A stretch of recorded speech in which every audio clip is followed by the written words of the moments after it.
Very good morning to everyone. Thank you so much for coming to this session. The balance sheet. My name is Naoko Ishii. I'm the Professor Director, Center for Global Commons at University of Tokyo. I really want to extend my warmest welcome to the audience and also to my esteemed panelists. Today's title is Nature on the Balance Sheet.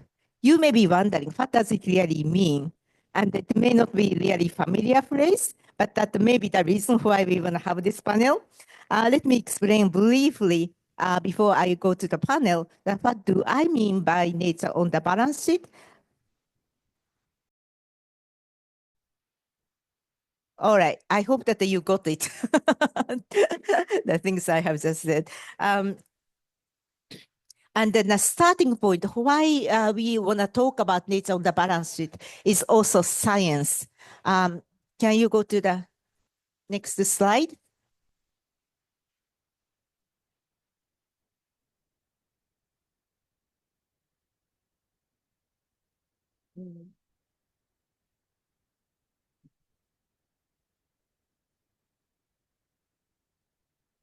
Okay, basically, I am waiting for the slide to show you the planetary boundaries.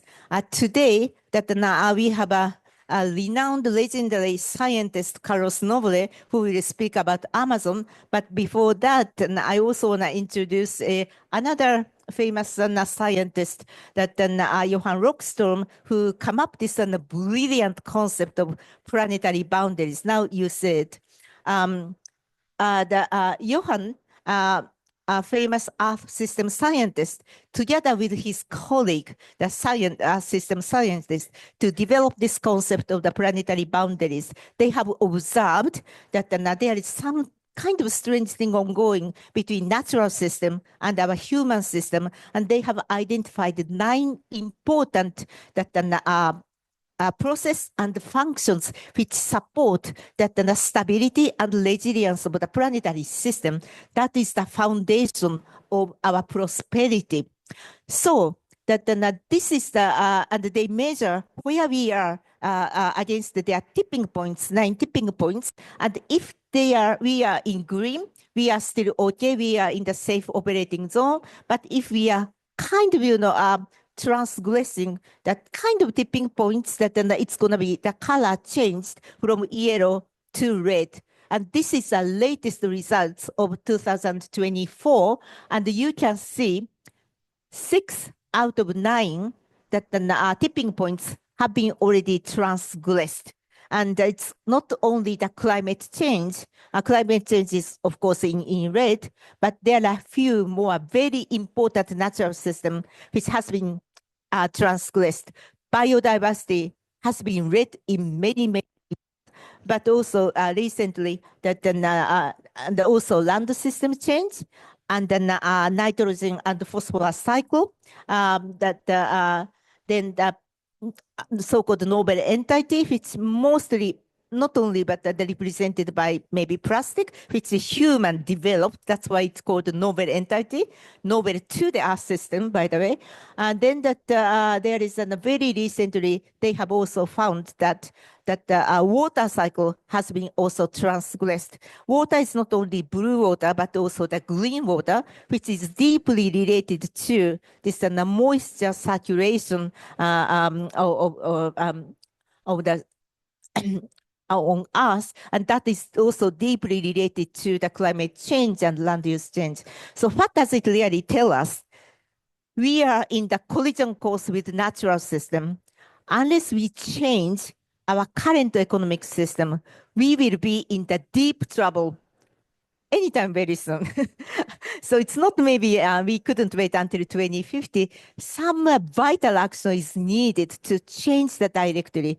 That is the key message from this planetary boundaries. So today's session that I really want to talk about how we can really transform our key economic system. And the reason, one of the reasons why we are in this dire situation is that for so long, we have taken the nature for granted, that we consider nature as free goods, and we have abused the nature as unlimited resources, but the facts tell us that no more anymore that is the case. So it's time for us to really think about how we want to move to nature positive economy. And then one key element to move to nature positive economy is to reform or update or strengthen our market system, which basically ignore the true value of natural capital. So that's the topic of today.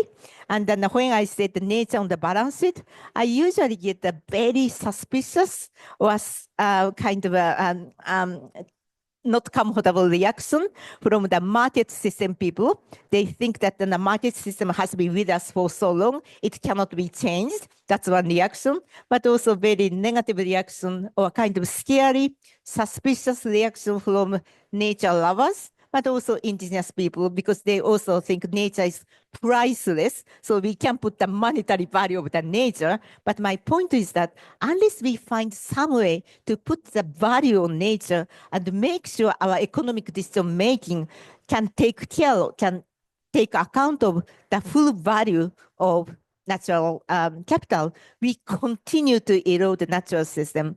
So my question for the panelists and you, the audience, is how we can really reform or update the current economic system. That's what we want to do. And that's the meaning of nature on the balance sheet today. So with that, today with this esteemed panelists, I want to do maybe three things. The first, I would like to get Carlos talk a little bit about where we are in the nature and the planet and the people using the Amazon case. But then that we move on to what are the good ideas, what are kind of key elements to reform the market system. Then we want to end by maybe also brainstorming. What can we do towards COP30? Because I see the huge opportunity, economic, but also policy and the political opportunity to make best use of COP30. So these are three big topics that then for next 1 hour and maybe 10 minutes. So let me start with Carlos. Professor Carlos Noble is a renowned or legendary Earth system scientist and focusing on Amazon. And he is the co-chair the science panel for the Amazon. I understand it's also co-creation by Maria. Is that right? You are the co-creation of the science panel of Amazon? Okay. All right. No, that's okay. He is the co-chair of that science panel for Amazon. But very recently, just last Sunday, I think that Carlos, I see your picture holding hands of US President Biden before you took the helicopter tour of Amazon. I'm very much interested in also listening to a little bit of this conversation, what exactly you said and he said, and how does it have an impact of G20 discussion. But before we go to the policy and the politics, maybe Carlos, can you explain to us that what is your research on the Amazon? Because I hear you that Amazon is also very close to the tipping points and getting from carbon sink to carbon source. Carlos, you may have maybe 5 minutes to explain where we are on Amazon.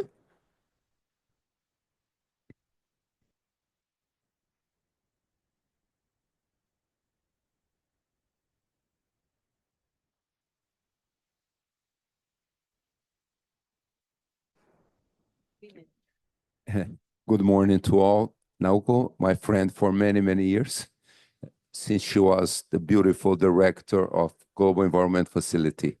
Let me just briefly to say, you could see the planetary boundaries, and the Amazon is really very close to the tipping point. Why? I was the first scientist 35 years ago, published 2 articles in Science and Journal of Climate, and that 35 years ago was, if deforestation becomes very, very large scale in the Amazon, then all southern Amazon will become a degraded savanna. But that was, kind of a future. But now, unfortunately, the Amazon, most of the Amazon forest is very close to a tipping point. Why? because all of southern Amazon, from the Atlantic to Bolivia, Colombia, Peru, the dry season is 5 to 6 weeks lengthier in 44 years, 1 week per decade. If the dry season becomes 6 months, then that's the climate envelope of the tropical savanna. Southeastern Amazon, the forest has become a carbon source. You know, as we all know, all forests in the planet remove 33% of all greenhouse gas, all CO2 that we release. But the Amazon in the 1990s was removing 1.2 to 2 billion tons of CO2 per year. Now it's 200, 300 million only. So why the tipping point? This is the synergistic combination of land use change. 1 million square kilometers have been deforested, another million degraded. Amazon is 6.5 million square kilometers originally of forests. And also the global warming. Probably you know, this year, the North Atlantic hit the record temperature. And that North Atlantic is doing a lot of change in the planet, including the Amazon. North Atlantic, very warm, induces droughts in the Amazon. So we have had the record-breaking drought to 2023 and now 2024.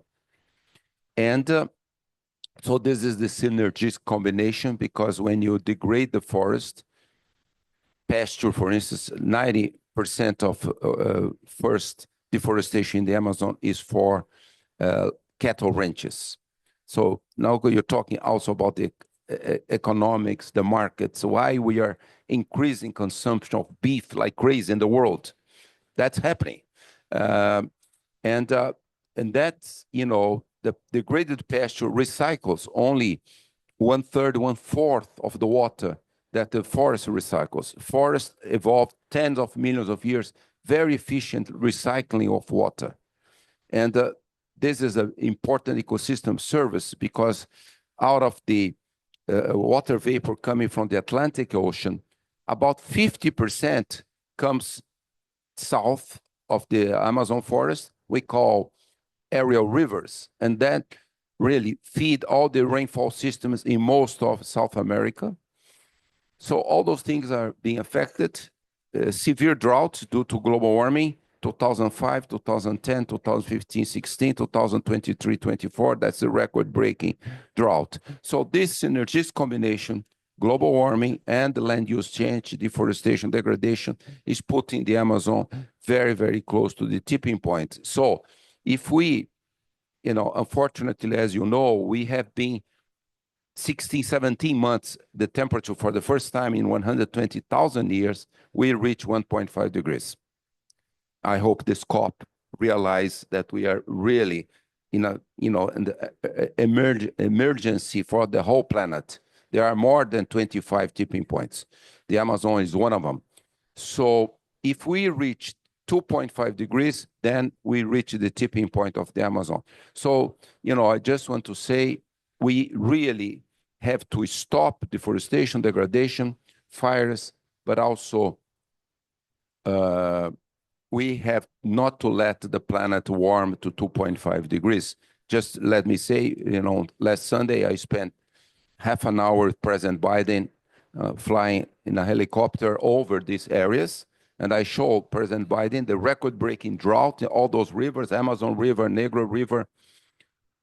The fires, President Biden was very impressed because you could see huge areas, you know, that were burned a few months ago. And also, very sad, we're flying over a beautiful forest, and then there were 2 fires. So anyway, I think, you know, I mentioned to President Biden how important is and really to combat the climate emergency. And President Biden was going to the G20 meeting in Rio. So I hope really, you know, he was really impressed by what was going on in the Amazon. Thank you very much. Thank you, Carlos. The beautiful beautiful kind of secret conversation shared with us. And you do also have conversation with President Lula, Brazilian President Lula. No, unfortunately, not much. I've been talking to Minister Marina Silva all the time. Yeah. And I told Minister Marina that we have to get to net zero emissions, not by 2050 Paris Agreement, by 2040. And 2 days ago, President Lula at G20 said that. Wonderful. Yeah. Wonderful. You know, get net zero by 2040. That is a very, very important message to the world, and particularly coming from Brazilian president. And thank you for working with him. So now I want to move to Maria Fernandez and Espinosa. She is currently president in the Cities Alliance Assembly and former president of UN General Assembly. She has been the minister of Ecuador 4 times, right? That the environment, defense, and the culture and the heritage. So she's a veteran, the diplomat, but also she's a scientific or the academic background and NGO flag.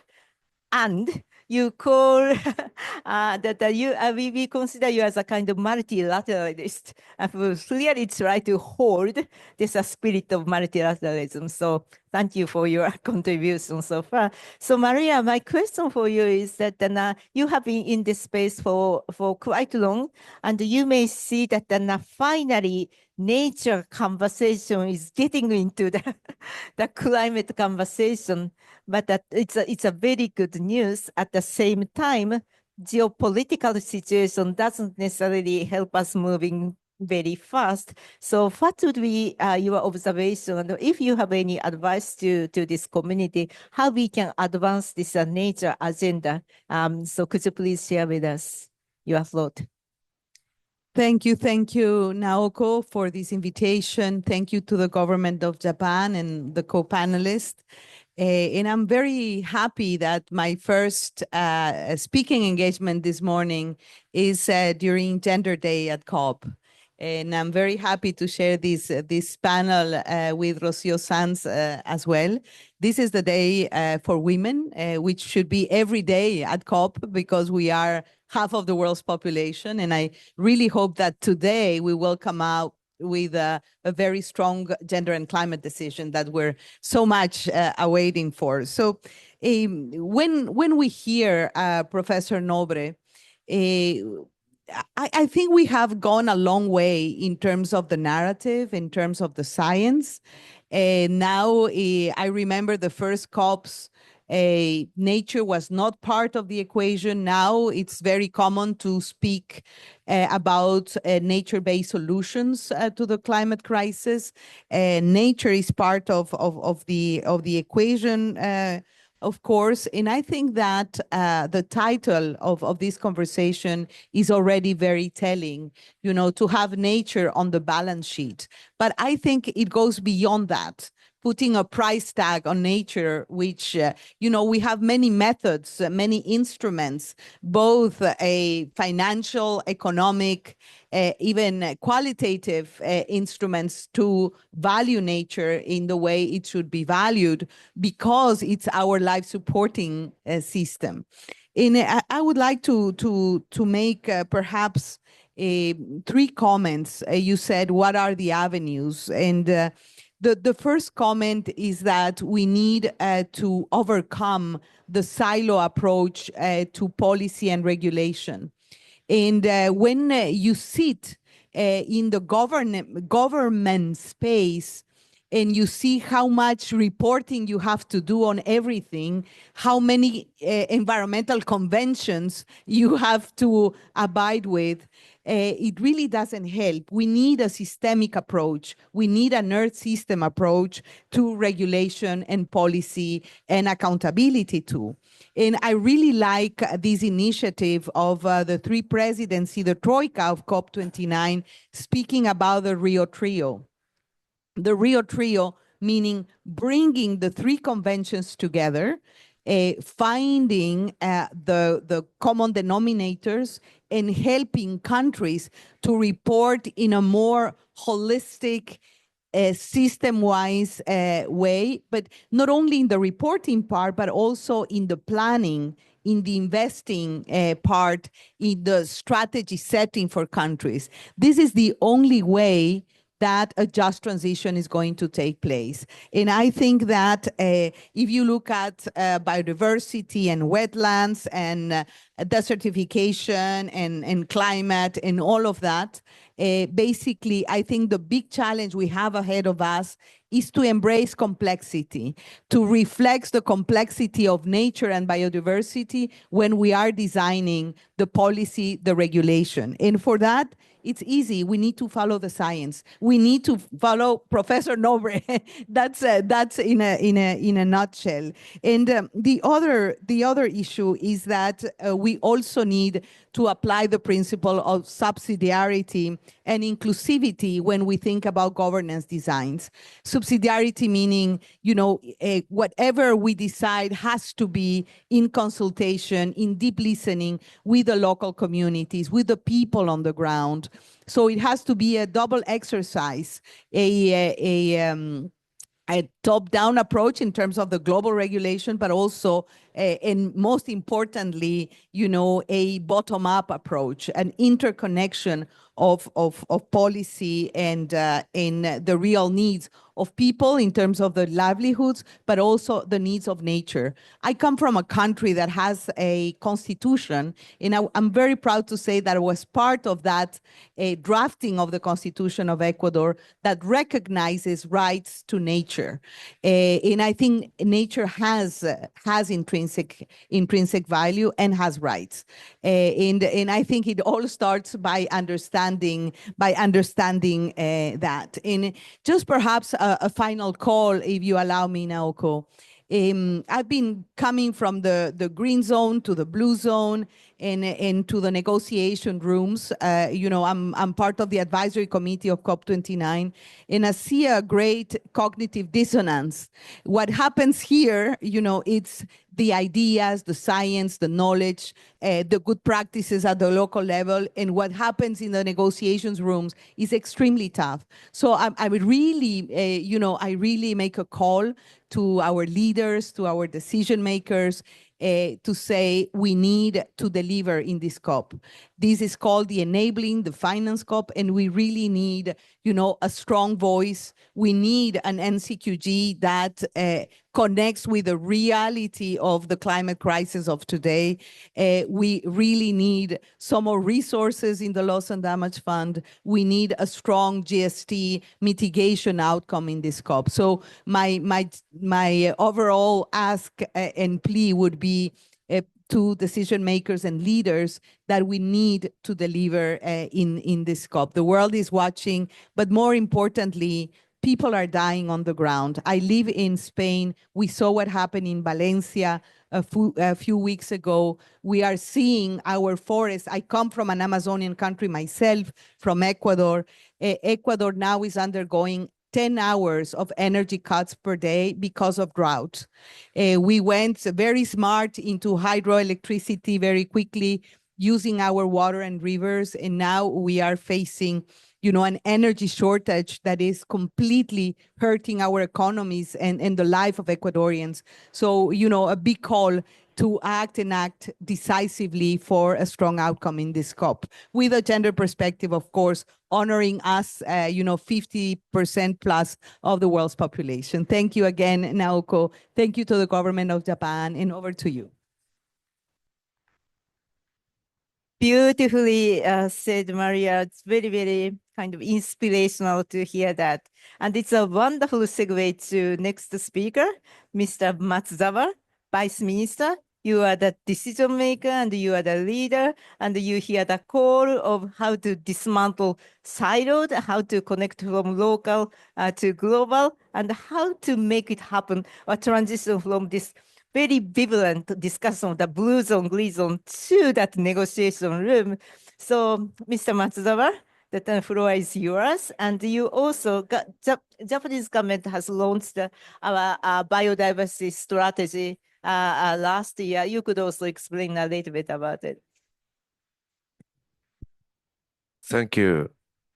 Actually, Naoko-san is our mentor in terms of biodiversity and climate nexus. We really should capture what is the nexus and what is the necessary policy actions and measures.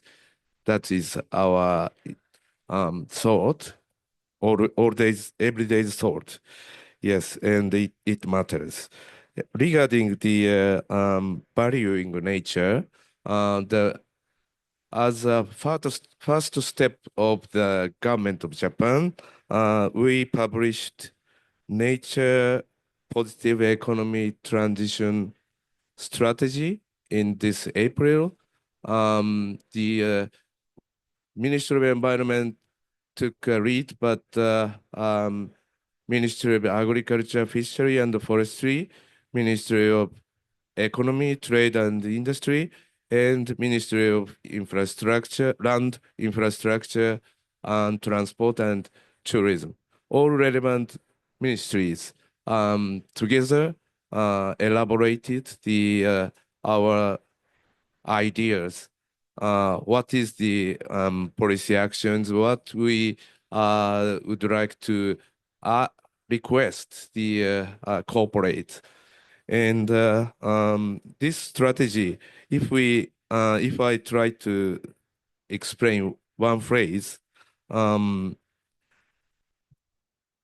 we'd like to ask corporate to transform their activities toward nature positive through the nature conservation, through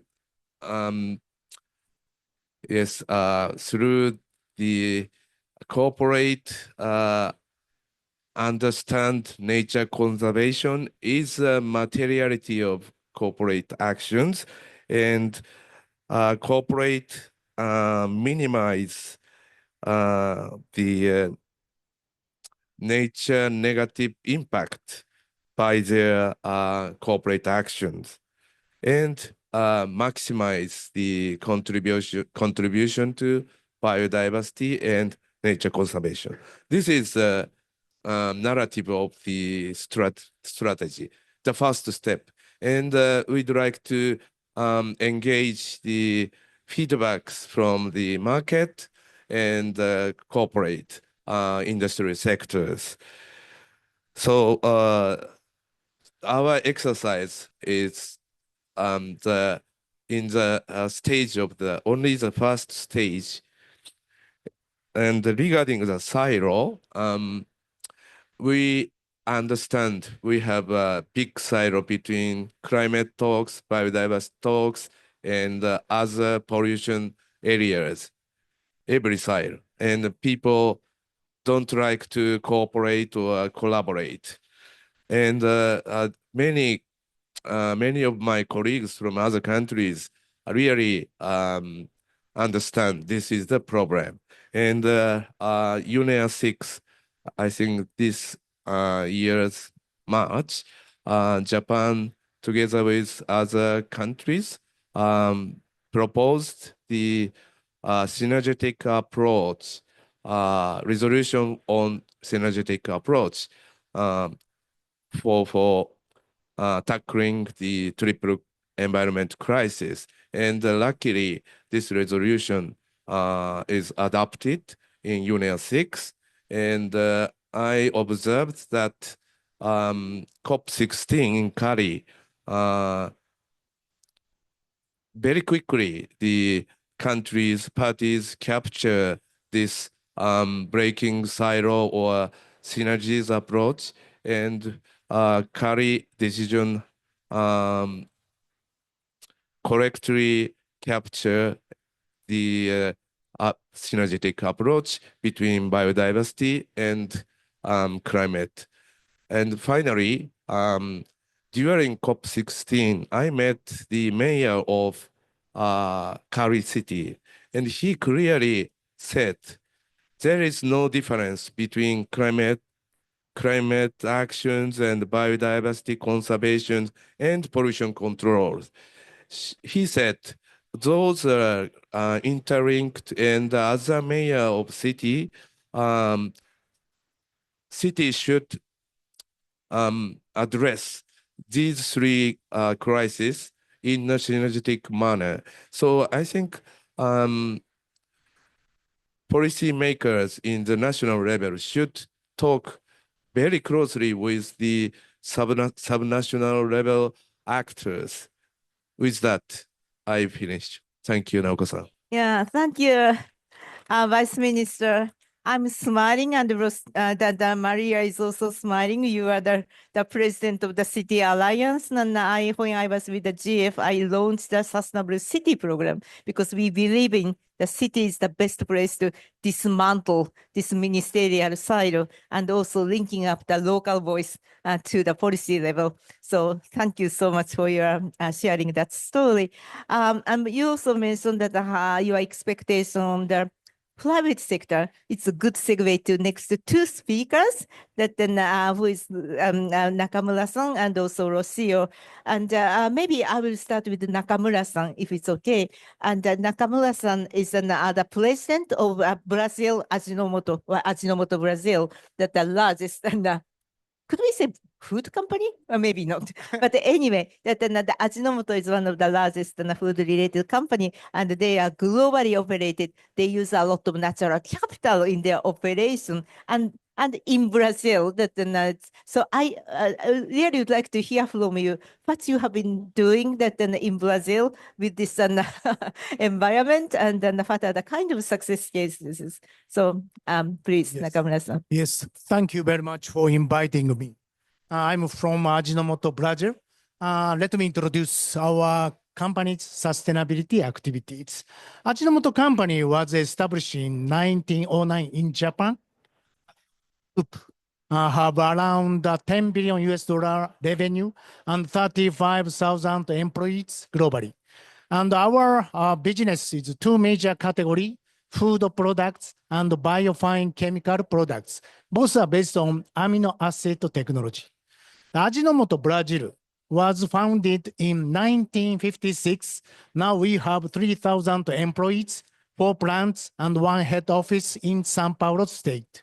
We are producing several amino acids, such as glutamate as umami seasoning from sugar cane in Brazil. We established a very eco-friendly production system. Amino acids were produced by biofermentation from sugar cane, and after getting amino acid, the remaining fermentation liquid is returned to sugarcane field or other plant field. That is a quite good circular system we call biocycle. And our fertilizer is quite rich for nutrients, known as a biostimulant. So that biostimulant can improve productivity. That is a supplement for soil and the plant. So the revitalized soil and also improves immunity, heat resistance against climate change. So that we can contribute, our fertilizer contribute the stable production against climate change, I think. And now we are investigating the possibility to restore the abundant farmland in Cerrado area in Brazil with government support. And also we invested Amazon Manioca company, small venture. They are producing Amazonian traditional liquid seasoning, chukupi.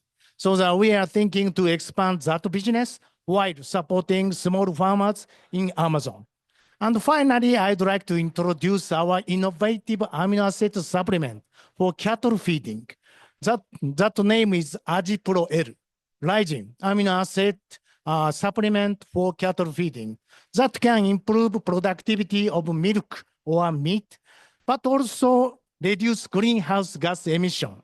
For example, the methane from burp and the nitrous oxide from manure. AgiPro-L can reduce 1 ton CO2 equivalent per 1 cow per year. As you may know, Brazil is the largest number of cattle number. More than 200 million is the cattle number in Brazil.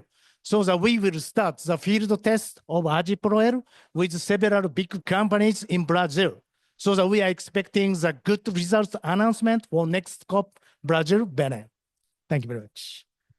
Thank you, Nakamura-san. It's a very good example that the company operating on the ground have already produced a very good results using the natural capital. But you maybe share with us a little bit about, in order for you to do more with scale and with system change, what kind of things needs to be done? Particularly, Vice Minister invited the kind of collaboration between private sector and the policy sector. So what can they do more to scale up your good example? Thank you very much asking. So as I explained, we are producing amino acid by very eco-friendly biocycle. That's why our amino acid is very low emission of greenhouse gas, low carbon footprint. But such kind of social value is not easy. It's difficult to be accepted by customers with much higher price, because even though there are several environmentally conscious customers are concerned about carbon footprint, but their price acceptance is quite limited. And regarding fertilizer, also I'm thinking we are contributing the stable productivity against climate change, but it's very difficult to the MRV, measurement, monitoring, science, reporting, and verification. And also regarding animal feeding, the cattle feeding, we can improve productivity. That economic value is accepted by farmers, but reducing greenhouse gas social value is not easy to be considered. In Japan, the AjiPro-L has become the first to be certified as J-Credit scheme. That one is a quite good incentive to scale up. So that I think it is necessary to create the global mechanism, global rules to recognize not only economic value, but also social value, environmental value, as financial values such as carbon credit and the carbon tax. That will accelerate the development of innovative products, service to contribute the positive impact to mitigate and avoid emissions, I think. Thank you. No, that's exactly the point. We put this nature on the balance sheet, because for the last days at this blue zone, how many times I have heard that from business sector, we can't really do green much if our accounts are in red. So that how we can really change the system of doing the good thing is also become profitable. I think that's the way to scale up to the system change. And one way we propose, we try to consider, is how to put those economic value of the nature on the social on the balance sheet, meaning that an economic accounting. So thank you so much for your inspiration. It's great. Now I want to move to Rocio Sanz-Cortez, and she's the Executive Vice President of Global Origination at the Emergent. Well, to be fully transparent, I'm sitting at the board of the Emergent, so we share some kind of ambition. And first, I want to ask Rocio that you could explain a little bit about what the LEAF coalition is doing. And then to me, this is a very good example, instrument to put the monetary value of the nature. And so you could share with us some success cases, but you could also share with us what we need to do more to scale. Rocio. Yeah, thank you, Naoko, and thank you very much for the invitation to be in this panel. Thank you for the invitation to the government of Japan. It's a pleasure to be in this panel with these really great co-panelists. So I would like to take something that you mentioned at the beginning, which is that we are taking the nature for granted. And this is very much a problem that we've been having. We are seeing that nature is rebelling against us with the floodings, with the fires, with the droughts that definitely have an impact in our well-being. We are seeing that populations are definitely suffering from these adverse effects of these climatic catastrophes. We are seeing that we need to reverse this situation and we need to act fast. So you have also mentioned something before, and that is the word ambition. So we have seen that there's many times that we have seen the word ambition come to the climate conversations, but we see that this has not been enough, or that the pace at which we are seeing this ambition materialize is just not fast enough. So I represent Emergent. I represent the LEAF Coalition. The LEAF Coalition was launched in 2021 precisely to bring to the climate finance scenario an initiative that could deliver this ambition at a very large scale and also could act fast, providing climate finance to governments, especially those governments that have tropical forests. So we buy or we make result-based payments for carbon credits coming from forest governments that can prove that they have reduced deforestation. And you might wonder, what is it that we do different to, carbon project buyers, right? To companies that buy carbon credits from projects. So we partner with forest governments as we are sure that they are the ones that have the power to tip the needle, to move the needle in the right direction. We see here, for example, what has just happened in Brazil. In Brazil, the current administration has been able to reduce deforestation by 46% compared to the previous administration. So we do see that the governments, when they have the political power and when they can align the right climate funds, they really have the capacity to move the needle in the right direction, in the direction of reducing deforestation and investing in the bioeconomy, investing in nature-based solutions. So we have we are very new. As I said, we launched in 2021. Since then, we have signed 3 contracts, 3 what we call emission reduction purchase agreements, or ERPAs, with the governments of Ghana and Costa Rica. We signed in the last COP, and then we signed this year with the Brazilian government of Pará for a volume of $180 million in at least. So we are just getting started. We are aiming to sign 2 contracts very soon with Ecuador, with Nepal, and also with Vietnam, Acre, and other governments. So we are just getting started. We really hope that climate can be in the front and center of the political conversations. And we do really see that forest governments have more tools to make this work at the land level, at the territory level. We do see that IPLC groups, indigenous groups, and local communities, they need to have some funds that are channeled to secure that they can actively contribute to reduce deforestation and create enabling conditions for their well-being in the forests. Thank you.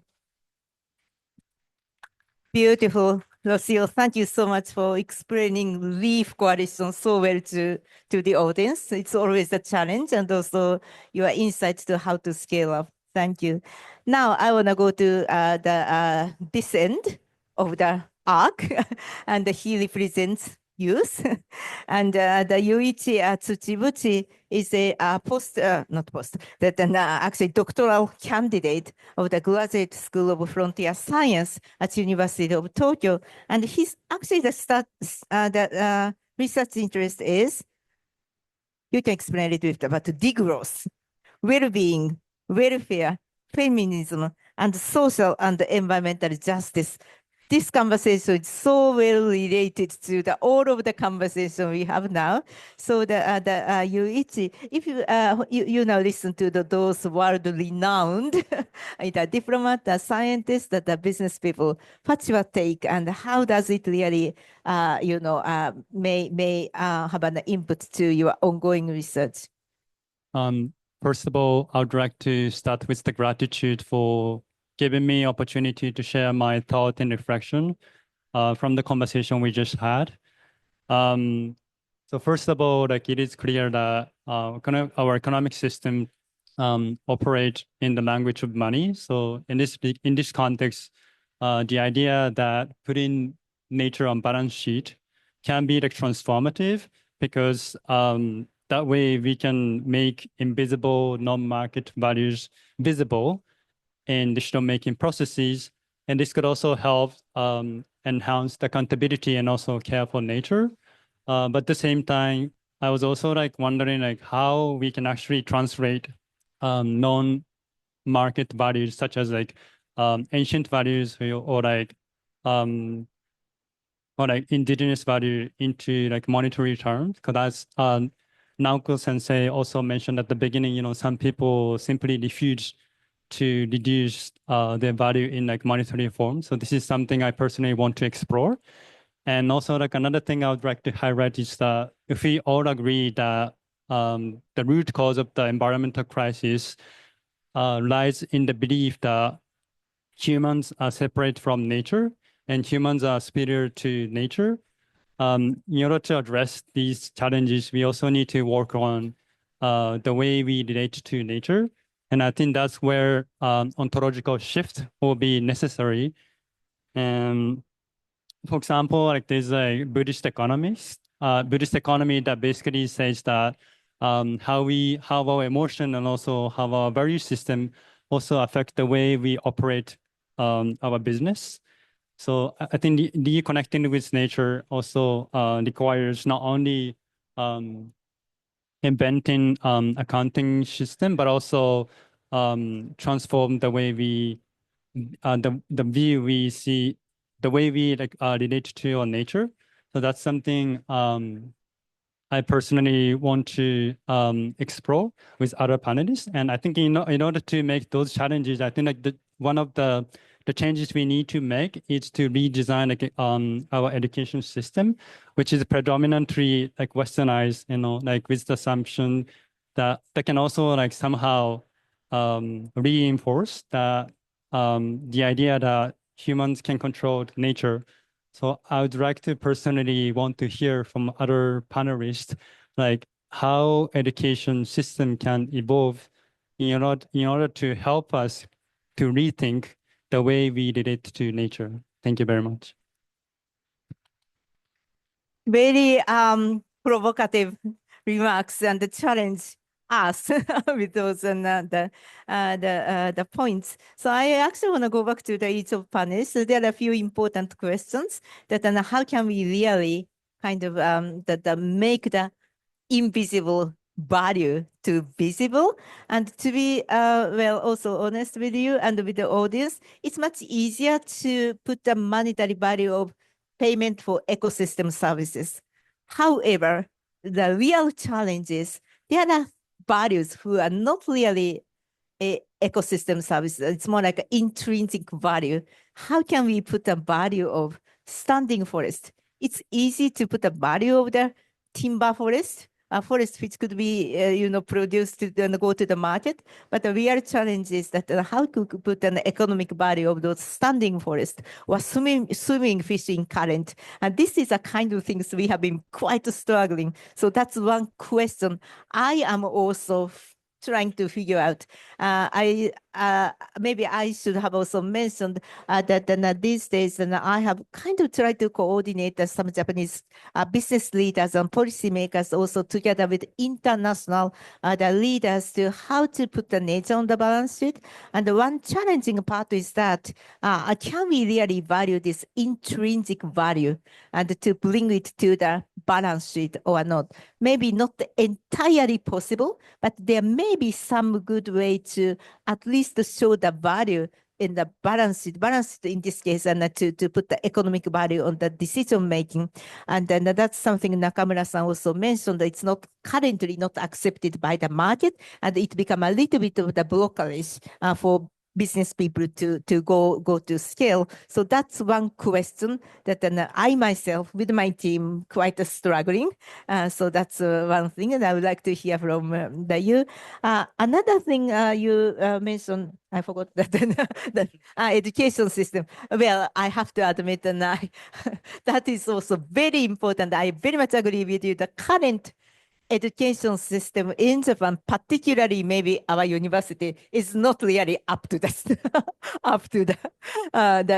standard. And I'm really concerned about it will maybe really affect our future international position, Japanese position in the international setting.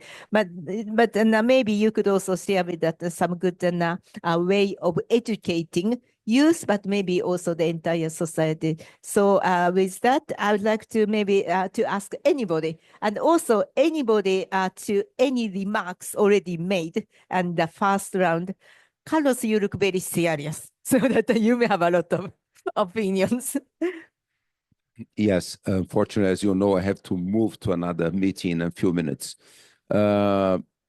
Yes, let me very briefly say, yes, nature-based solutions, we are now starting to call positive tipping points. And for the Amazon, many of us already mentioned, but I will say very briefly, zero deforestation, degradation, fires. Most Amazonian countries said by 2030. My colleague here said reduction of deforestation the last 2 years in most Amazonian countries. Unfortunately, an explosion on forest fires. An explosion of forest fires by organized crime. Big challenge, big challenge. Well, second, large-scale forest restoration. At 1:45 in the Brazilian Pavilion, not far from here, we are going to talk about the large-scale forest restoration Brazil launched at COP28, 240,000 square kilometers restoring in the Brazilian Amazon, but we need to restore 1 million square kilometers all over the Amazon. That will remove 1.2 billion tons of carbon dioxide per year. But even more importantly, avoid the tipping point. And also, we have had now, for the first time since the Europeans came to the Americas, 2 epidemics, Maiaro fever and Oropouche fever. Oropouche fever is all over Brazil now. More than 15,000 people were contaminated. So there are more than 40 zoonoses, science shows. So I'm just saying protecting biodiversity is essential, with all ecosystem services, not only carbon, but biodiversity. I was at COP16 in Cali. Unfortunately, what's the biodiversity fund? Zero, unfortunately. And the science shows hundreds of billions of dollars per year to protect global biodiversity. And also, as mentioned here, and please, Ajinomoto, let's learn with the indigenous people. They came to the Amazon 15, 16,000 years ago. They use more than 2,300 products, 300 fruits. Why don't we do it? So that's really what we call social bioeconomy of standing forests and flying rivers. And finally, my colleague there asked the question education. Let me tell you, in a week, this coming week in Manaus, Brazil, Amazon, we are going to release a feasibility study to create the so-called Amazonia Institute of Technology. It's a University of Tokyo quality institution in the Amazon. We have partnership with MIT, Stanford, Fraunhofer in Germany. So that's the concept. And this Institute of Technology will have this economy, social biodiversity, also sustainable infrastructure, Amazon waters, urban Amazon, and also altered landscapes. So that's the concept, to have a high quality Institute of Technology. Our initial cost is $400 million. But okay, why not? So I would say that's our big challenge. Japan, please help us. Thank you.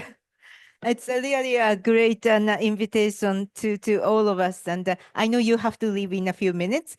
So maybe just ask that if you have any particular wish or hope or challenge towards COP30, like nature on the balance sheet, can we work on that towards COP30? Absolutely, absolutely. I mean, unfortunately, I hope COP29 will deal more with this challenge.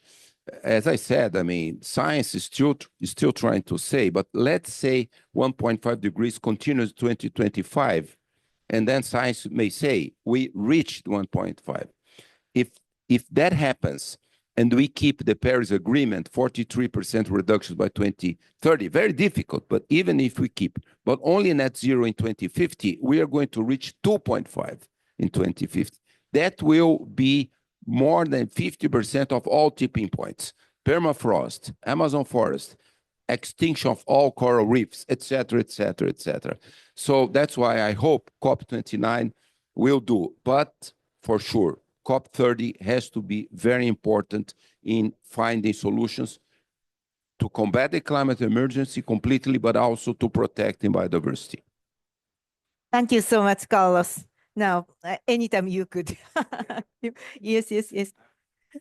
Yeah, he has another session to leave. But so Brazil and Japan united for this event. Carlos, thank you so much. See you soon. All right. So, anybody, the Maria, the Matsuda-san, yes. Maria, you could jump in.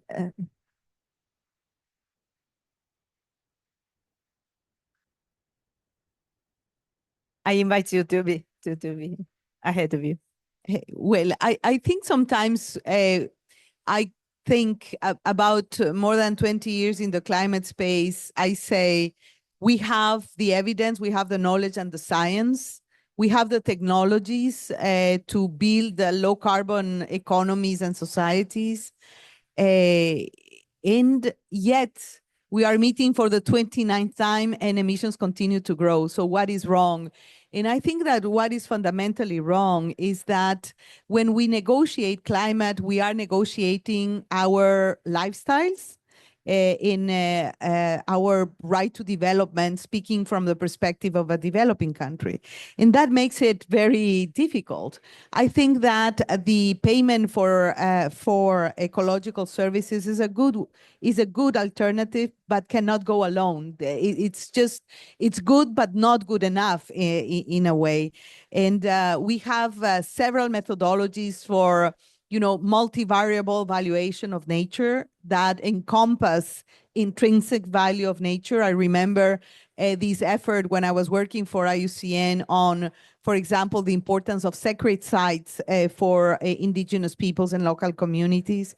And I think that we should exercise what we have already learned, which is the use of the precautionary principle, the principle of no harm to the integrity of nature.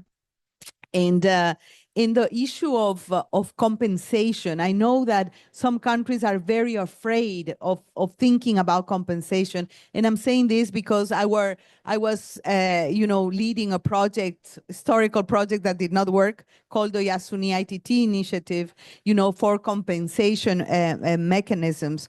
In the convention, there is a phrase called other approaches. And I think that's where we should put a lot of thinking and a lot of creativity and innovation. I think, and the reason is very simple, because of the interconnectedness, I don't know how to say it right in English, but, and interdependence, not only between humans and nature, but among humans.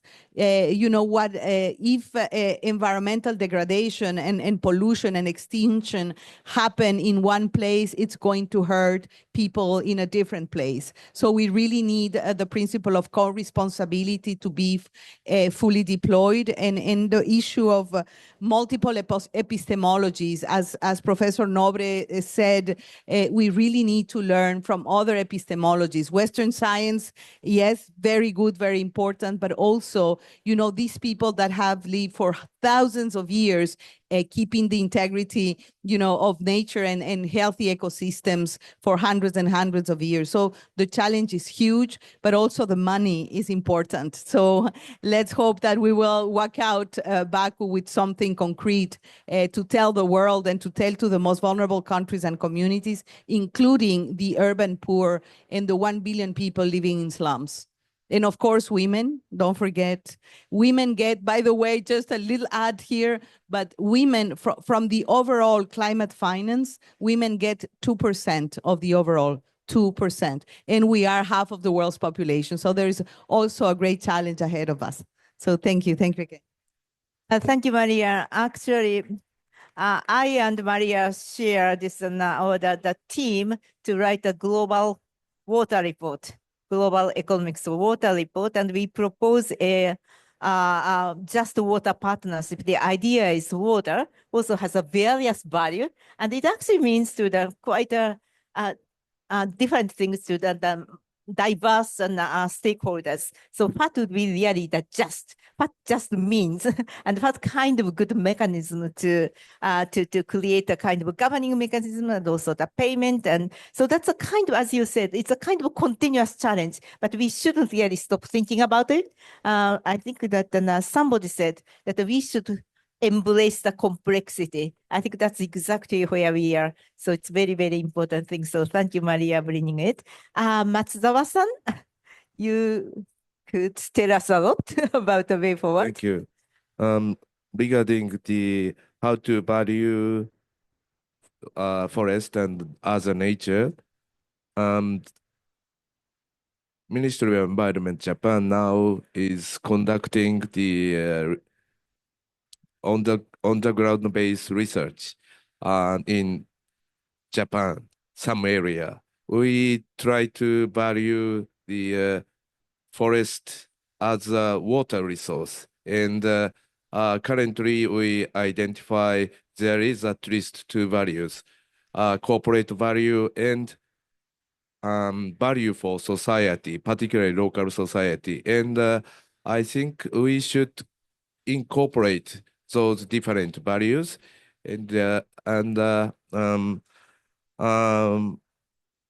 I read Rebecca Henderson's outstanding book, Reimagining Capitalism. Yes, she said that there is a lot of stakeholders for corporate, shareholders, customers, laborers, and society. So corporate should contribute to all stakeholders. So I think the direction is same, but methodology or how to capture our value, common value, it's not how to say we cannot capture the concrete or practical methodology yet, but we have to speed up, as she mentioned. That is number one. And the second, my education system is really substantial. And I recognize that humanity unlock our desire, collective our desire damaged global nature. So we have to address this collective desire of humanity by education. And when I talk with many people from Africa, many people from African governments, Latin American governments, and Asian governments, many people understand the nature is not only object, but rather than subject for them, for their people. So we cannot separate from nature. Humanity cannot separate from nature, as you mentioned. So education system should address this important but difficult points. And one thing I'd like to add is science.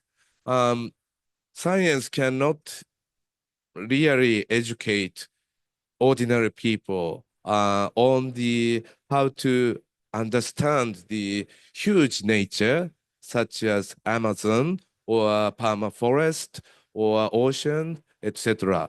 So ordinary people cannot understand the importance and threaten risk and etc. Of these huge nature, but it is very, very important. We should share the value of those natures as a humanity. Thank you much. Now, maybe that it's also a challenge. I'd like to hear from two private sector speakers. But if they really want to do more, those are not values, the social value, natural capital, natural value, unless it's really kind of expressed in the economic term. Maria, thank you so much. No. Thank you. That the companies cannot really do more.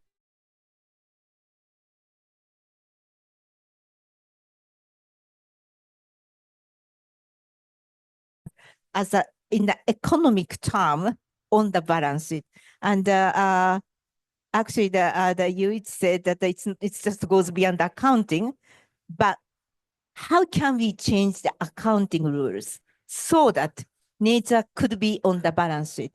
There is a blockage as of today that accounting blocks, standard setting blocks, well, they are moving, but regulation blocks that the entire institution to support the market system are not really allow the private sector put the nature on the balance sheet. Unless we find a way to how to shift that the entire market system or system supporting the current market or capital system, that we can't really go ahead.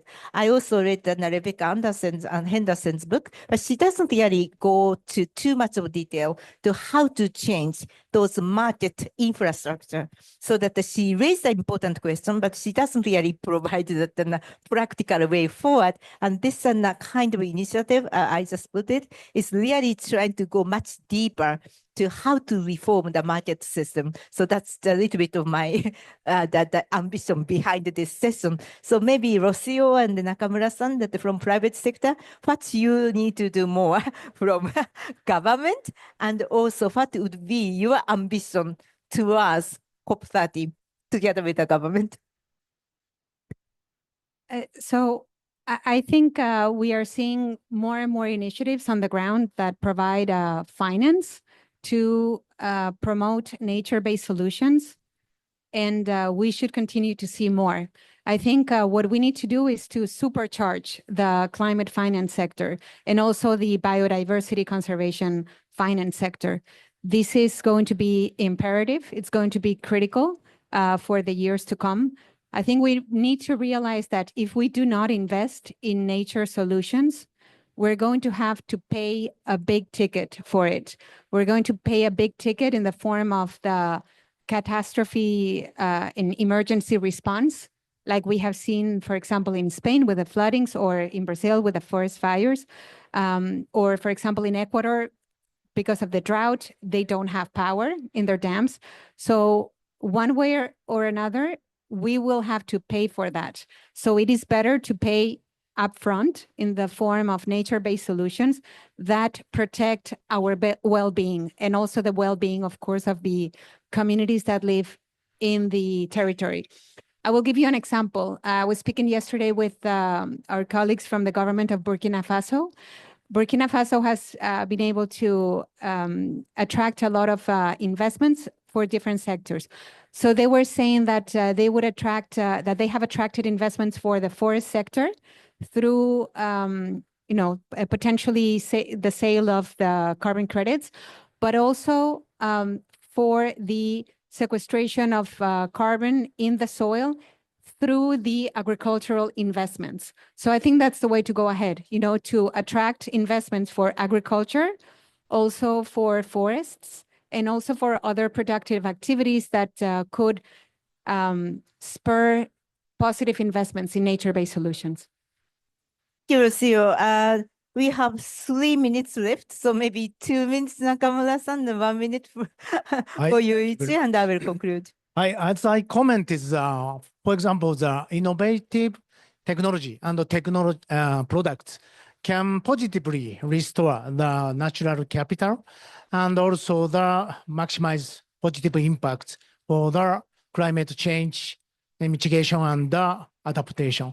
And as I explained, such like a fertilizer can contribute the production productivity that is related to the prevent deforestation without increasing farmland to keep the food amount. That was it's good contribution, but even the farmers for cattle was crops, and farmers cannot recognize the such like social value. Economic value is easy to be understand, they can accept, but social value is very difficult. So again, it's necessary to create a global system to evaluate the such like nature capital, adaptation, and also the mitigation to the climate change. So we are expecting the great to the next COP30 in Bennett, such like system will be generated. Thank you so much. You're very high ambition that we need to supercharge. Yuichi, maybe your last word? So it was very inspiring to hear like what kind of like initiatives and activities are actually happening at the forefront of the policy making decisions, not only coming from like a government level, but also from like private sectors. So yeah, that was also like very like interesting to know there are actually like specific like valuing mechanism in order to internalize like externalities so that like corporation can actually be like incentivized to do something to reduce the ecological impact. So that's the main takeaway from this wonderful session. Thank you very much. Yeah, thank you. My takeaway is that it's really we need to supercharge, turbocharge toward the COP30 because we really don't have time. And both Carlos and Johan said to us that degradation of the nature is actually that the speeding up much ahead of what the scientists modeled or expected. So we really don't have time to bend the trajectory. Another important thing which we really not much touch upon today, Rocio mentioned that the Burkina Faso case. But then, I mean, that here is a bit of, not necessarily in blue zone, but maybe negotiation, the huge challenge of this toxic atmosphere or distrust between global north and global south. But if we do this nature on the balance sheet correctly, who will be the beneficiary of this new system? It's actually that the guardian of the natural capital. So it's more like a smallholder farmers, indigenous people, local communities who should be rewarded by their service, which have not been recognized until recently, or even not now. So that my hope is that to put the nature on the balance sheet really help the private sector to do the right thing to the scale. And it also the reward that the service which has been provided for free. And then to the global south and the indigenous people, local community, smallholder farmers, and they can continue to safeguard the nature for the entire global commons. So with that, thank you so much, everybody. Really appreciate. And your panelists, thank you so much. Maybe you could just put one more graphs for them. Thank you.